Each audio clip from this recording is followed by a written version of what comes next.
शुक्ला और आप देख रहे हैं यूटी न्यूज। खबरों की शुरुआत करने से पहले एक नजर आज के हेडलाइंस पर। दमन वार्ड नंबर 1 में शुरू किए गए विकास कार्यों का सलीम मेमन ने किया विरोध।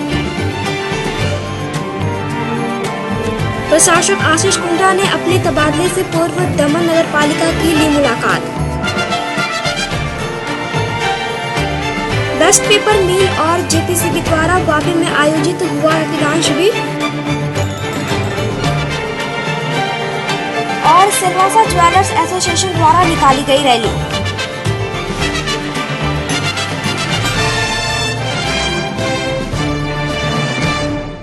आइए जानते हैं समाचार को विस्तार से।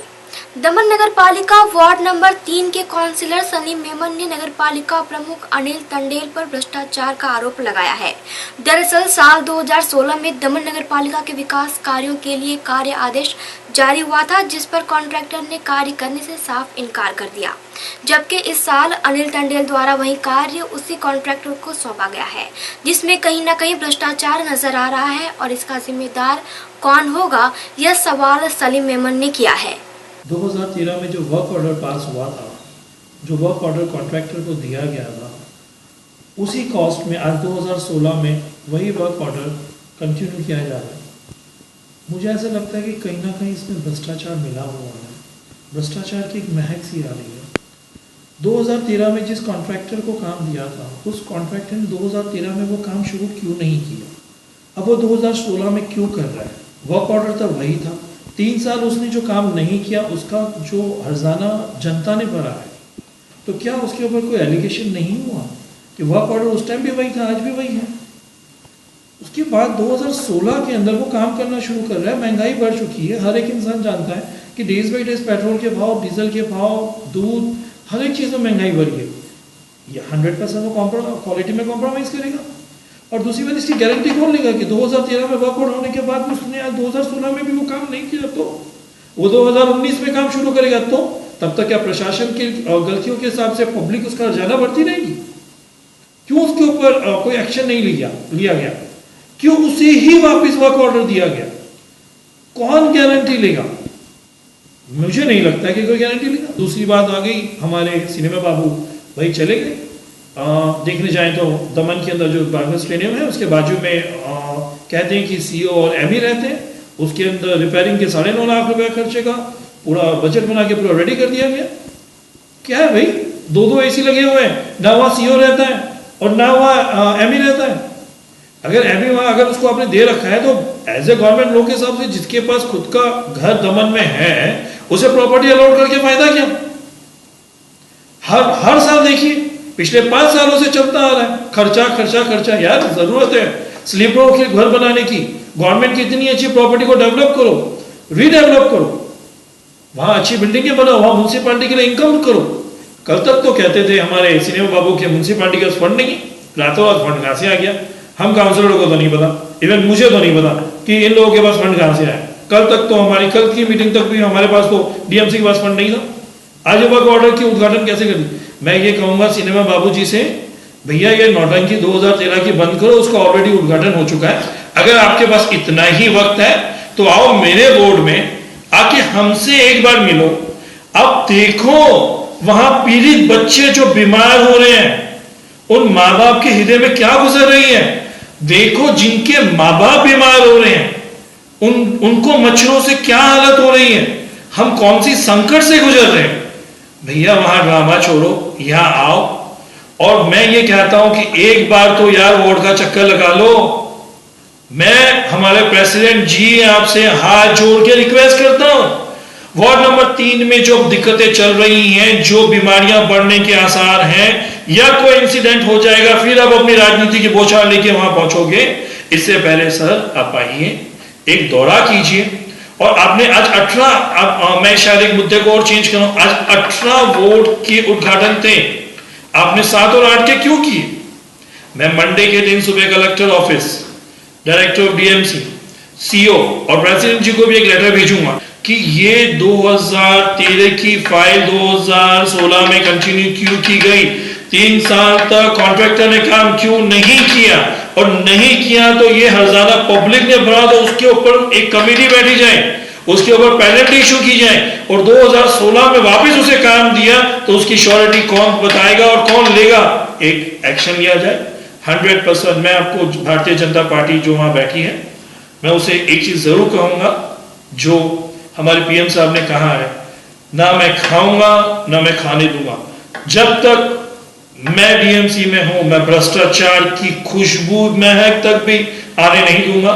इसकी पोल मैं बहुत जल्दी खोलूंगा और सब जनता, डीएमसी जनता, जो डीएमसी के अंदर जो दमन म्युनिसिपैलिटी की जो जनता है, उसे मालूम होना चाहिए कि इस तरह के कार्य आप ही के लिए हानिकारक हैं। जागिए और सवाल कीजिए ऐसा क्यों हो रहा है और ऐसा कब तक चलेगा। संघ प्रदेशों के प्रशासक आशीष कुंद्रा का तबादला घोषित होने पर उन्हें नगरपालिका की ओर से विदाई दी गई। दमन दीव एवं दानह के प्रशासक आशीष कुंद्रा का तबादला घोषित कर दिया गया है। इसी के चलते उन्होंने अपने तबादले से पहले शनिवार के दिन दमन नगर पालिका कार्यालय की मुलाकात ली। इस मौके पर प्रशासक आशीष कुंद्रा के साथ दमन दीव सांसद लालू पटेल, पूर्व प्रदेश अध्यक्ष वासु पटेल, नगर पालिका प्रमुख अनिल टंडेल, उप प्रमुख परसिस दमनिया समेत नगर पालिका के तमाम काउंसिलर्स मौजूद थे। इस दौरान सभी ने प्रशासक आशीष कुंद्रा का पुष्पों के साथ भव्य स्वागत किया। साथ ही जहां पर भी उनका तबादला किया गया है वहां पर भी वे अच्छे स्वास्थ्य एवं सौभाग्य के साथ आगे बढ़े, ऐसी शुभकामनाएं भी दी गई। इसके अलावा नगरपालिका के अंतर्गत आने वाली तमाम संपत्ति भी प्रशासन द्वारा पुनः नगरपालिका को सौंप दी जाए, ऐसी मांग भी उनके समक्ष रखी गई, जिस पर प्रशासक आशीष कुंद्रा ने अपनी ओर से यह मांग पूर्ण करने का आश्वासन दिया है। दमन एवं दीव के प्रशासन श्री आशीष कुंद्रा जी का तबादला हो चुका है, ये सभी दमन की जनता भलीभांति जानती है। उसके चलते हुए हमने प्रशासन को एक रिक्वेस्ट ही की थी, आप दमन नगर पालिका का दौरा कीजिए जाते जाते। तो हमने उसे एक फेयरवेल के रूप में यहाँ पे आमंत्रित किए थे। आज यहाँ पे टी पार्टी के साथ उनका साल उड़ा के हमने उनका स्वागत किया और भगवान से प्रार्थना की सभी काउंसिलरों ने दमन की जनता की ओर से कि वे जहाँ भी जाए उनकी हेल्थ, प्रॉस्पेरिटी, उनका कामकाज हमेशा अव्वल नंबर पे रहे। हमने जाते जाते उनसे एक मांग की है कि बांद्रकर स्टेडियम और फुटबॉल ग्राउंड एवं तमाम जितने भी दमन नगर पालिका की जो प्रॉपर्टी थी वो प्रशासन के अंदर में चली गई थी, तो उनको रिक्वेस्ट की है कि जाते जाते वो हैंडओवर करते जाए। उन्होंने हमें आश्वासन दिया है कि हम ये प्रॉपर्टी आप दमन नगर पालिका को वापस समर्पित करेंगे। वापी की best paper mill private limited द्वारा 7वें रक्तदान शिविर का आयोजन किया गया। शनिवार को वापी में best paper mill private limited, Gujarat प्रदूषण नियंत्रण बोर्ड वापी एवं सरीगाम की ओर से रक्तदान शिविर का आयोजन किया गया, जहां हर साल की तरह इस साल भी विभिन्न ब्लड बैंक के सहयोग से यह शिविर VIA हॉल में आयोजित किया गया था। इस दौरान बड़ी संख्या में रक्तदाताओं ने शिविर में हिस्सा लिया था, जिन्होंने बड़े ही उत्साहपूर्वक अपना रक्तदान कर पुण्य का लाभ प्राप्त किया। वहीं इस शिविर में तकरीबन 1000 बोतल रक्त एकत्रित करने का लक्ष्य रखा गया था, जिसे रक्तदाताओं के योगदान से पूर्ण कर इस शिविर को सफल बनाने का प्रयास किया गया। बता दें कि रक्तदान महादान माना जाता है और यही रक्त किसी जरूरतमंद के उपयोगी बने, उसी हेतु से यह 7वां शिविर रखा गया था।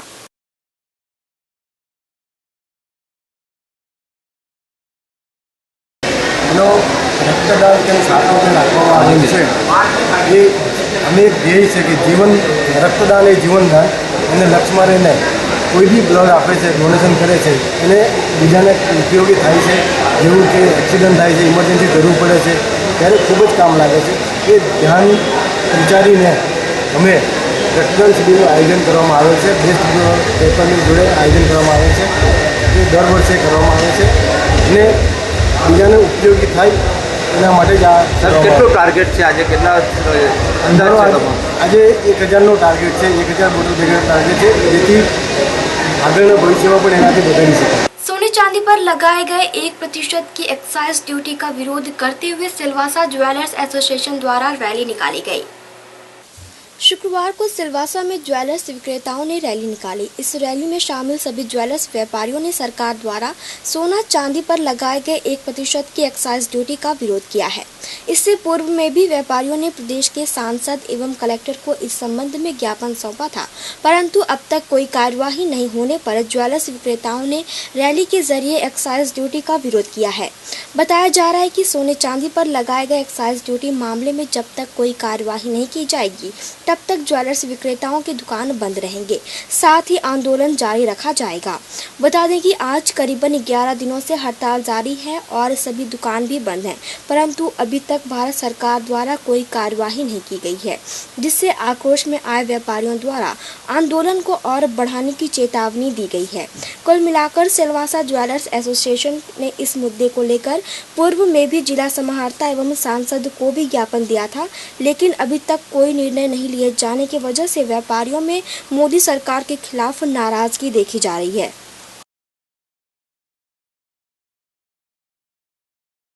आज हमने सिलवासा में रैली निकाली थी। हमारे एक्साइज ड्यूटी के हिसाब से हम रैली निकाली। हमारे 11 दिन से हमारा सब पूरा ऑल इंडिया पूरा भारत की दुकान बंद है, तो हम जेटली जी के विरुद्ध में आज रैली निकाली थी कि हमारे एक्साइज ड्यूटी हटाओ। तो वो मानने अब तक सरकार मान रही नहीं है, तब तक हमारे सब एक्साइज ड्यूटी पूरा भारत बंद है। इसमें हमको नहीं, छोटे व्यापारी से लगाकर बड़ों तक कारीगर से तक ये तकलीफ पड़ रही है।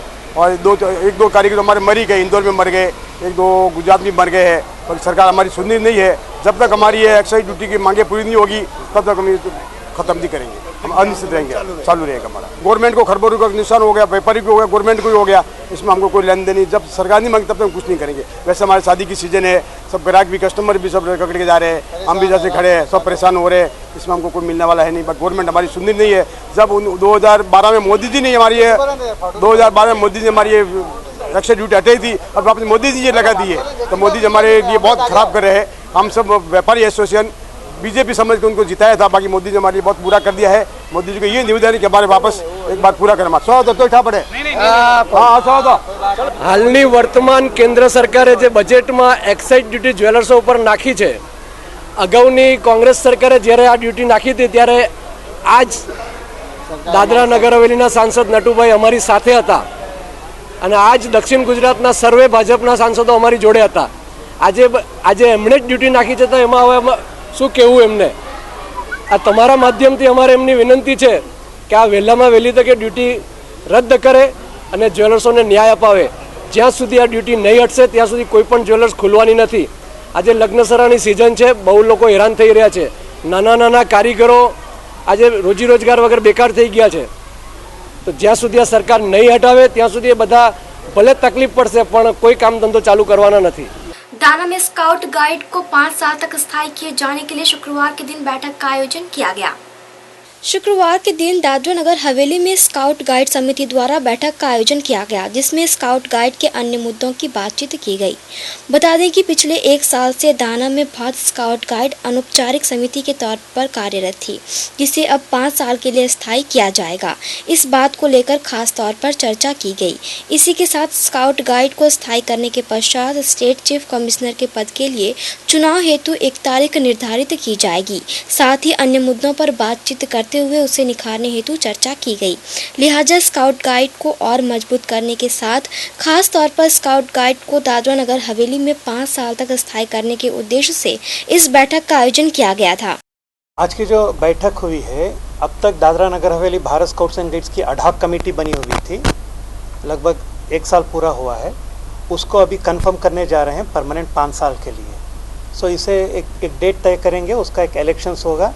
इलेक्शंस के बाद Dadra Nagar Haveli Bharat scouts and guides का 5 साल का एक कमेटी गठन होगा, जिसका यहाँ के जो एडमिनिस्ट्रेटिव ऑफिसर्स हैं, एजुकेशन ऑफिसर्स हैं, प्राइवेट स्कूल से हैं, सब लोग मिलके उनके स्टेट चीफ कमिश्नर का चुनाव करेंगे।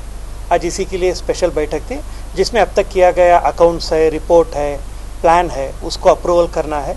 ये सिर्फ सीमित लोगों को बुलाया गया था इसमें, जिससे अडॉक कमेटी के मेंबर्स थे उन्हीं को, इसीलिए आपको ज़्यादा भीड़ नहीं मिलेगी। All are selected and elected members who are attending this meeting. राष्ट्रपति पुरस्कार या राज्य पुरस्कार जो एक्टिविटीज़ स्टार्ट हुई है, बहुत इनका अप्रिसिएशन हेडक्वार्टर से मिल रहा है हमको। हम अपेक्षा करते हैं कि हमारे बच्चे बहुत अच्छे से आगे बढ़े।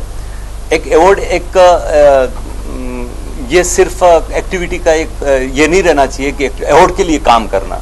मैं समझता हूँ कि समाज में बहुत से ऐसे लोग हैं जो आज की तारीख में बहुत पीड़ित है या कहीं बहुत सी अभाव से ग्रसित है।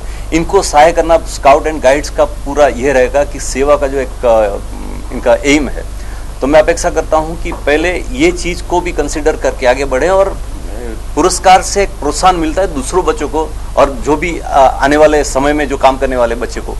तो एक सिर्फ पुरस्कार नहीं, काम भी दिखाना है। और आप देख रहे हैं कि पीछे की साइड में जो बच्चे हैं बहुत एंथुसियास्टिक है और काम भी करते हैं। मैंने जो भी यहाँ पर जितनी भी एक्टिविटीज हुई है इनको हेडक्वार्टर से मैकी सर से एंडोर्समेंट मिलता है, एप्रिसिएशन मिलता है, उनका ब्लेसिंग्स हमारे साथ है। तो हम एक बार कुछ आगे सोचने के सवाल ही नहीं।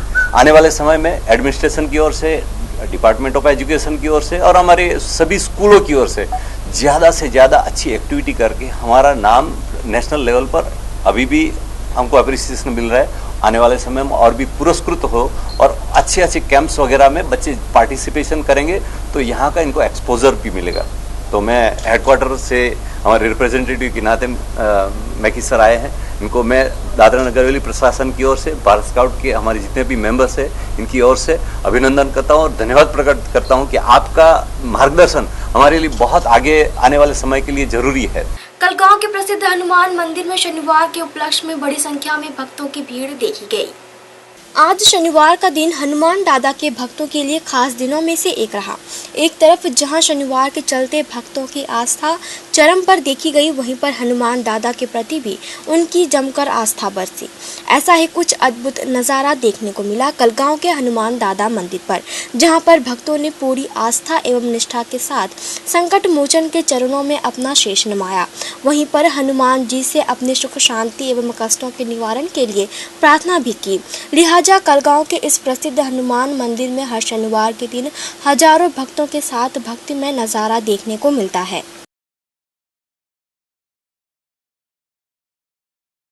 आइए अब ब्यूटी न्यूज इंडिया में देश विदेश की अन्य खबरों पर डालते हैं एक नजर।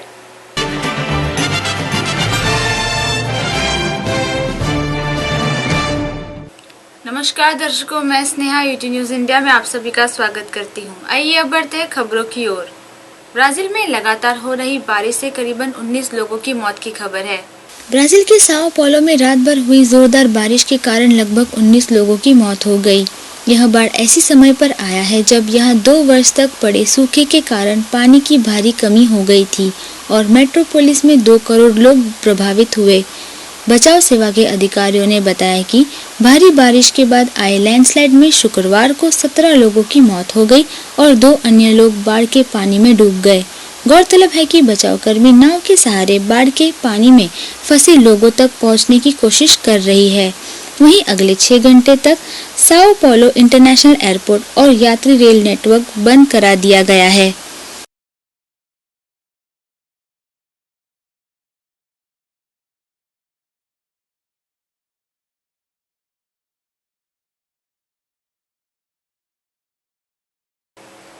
सबके पसंदीदा यो-यो हनी सिंह सिर्फ गायक या रैपर नहीं बल्कि अब एक्शन करते भी नजर आएंगे। अपने रैप म्यूजिक से लोगों का दिल जीतने वाले गायक यो-यो हनी सिंह अब जल्द ही मूवी में नजर आने वाले हैं। हनी सिंह पंजाबी फिल्म जोरावर से डेब्यू कर रहे हैं, जिसमें लीड रोल करते नजर आएंगे। इस फिल्म का ट्रेलर लॉन्च हो चुका है, जिसमें वह शानदार एक्शन करते नजर आ रहे हैं। हनी सिंह इस फिल्म में एक सैनिक का किरदार निभा रहे हैं। बता दें कि इससे पहले भी उन्हें कई पंजाबी फिल्मों में देखा गया है, लेकिन इसमें वह मुख्य किरदार निभाते हुए दिखाई देंगे।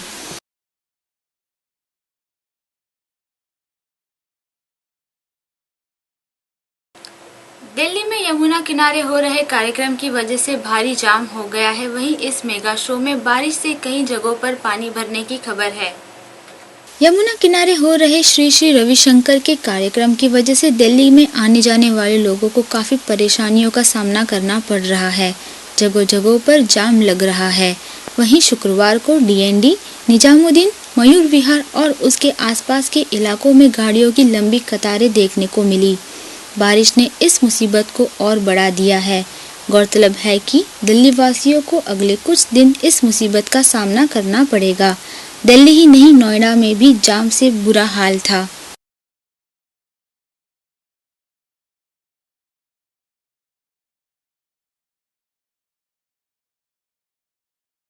फिलहाल यूटी न्यूज इंडिया के इस बुलेटिन में इतना ही। तब तक के लिए नमस्कार।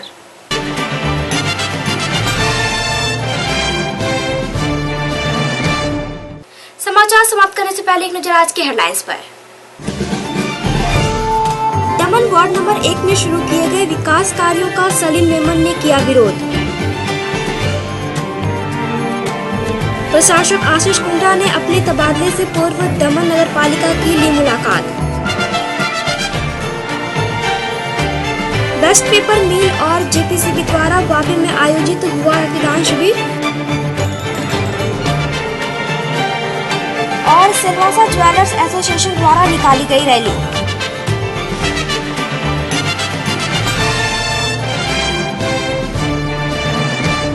तो ये थे अब तक के समाचार। कल फिर मिलेंगे हम नए समाचारों के साथ। तब तक के लिए आप देखते रहिए यूटी न्यूज। नमस्कार।